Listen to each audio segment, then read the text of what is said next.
ஒரு மிகப்பெரிய கேள்வியாக வந்து எல்லா கட்சியிலையும் கேட்டுக்கிட்டு இருக்காங்க. நாங்கள் இவ்வளோ நாள் ஆட்சி பண்ணி நாங்களே 234 தொகுதியில் வந்து வேட்பாளரை வந்து நிறுத்த முடியல அப்படின்னு.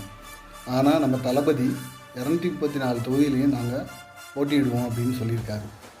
அது என்ன தைரியத்தில்னா, மக்கள் அவருக்கு கொடுக்குற ஆதரவு மட்டும் இல்லாமல் அந்தந்த தொகுதியில் நம்மளோட டிவிகேயில் இருக்க பொறுப்பாளர்களை கரெக்டாக நியமித்து அவங்கள வந்து போட்டியிட வைக்கிறது தான் வந்து அவரோட முடிவு. ஸோ 234 தொகுதியிலையும் டிவிகேயில் சரியான நபரை தேர்ந்தெடுத்து நிறுத்துவாங்க. இதுதான் வந்து தளபதியோட பிளான். நீங்கள் எல்லோரும் எத்தனை டைம் கேட்டாலும் 234 தொகுதியில் நிற்கிறதுக்கு டிவிகேயில் ஆள் இருக்குது. உங்களோட தொகுதியில் வேணால் நீங்கள் நிறுத்துறதுக்கு ஆள் இல்லாமல் நீங்கள் நிற்கிறீங்களான்னு கேட்கலாம். இல்லை பணம் புகழ் உள்ள ஆட்களை வந்து தேடி நீங்கள் அலையலாம். ஆனால் டிவிகேயில் அப்படி இல்லை. ஓகேங்களா?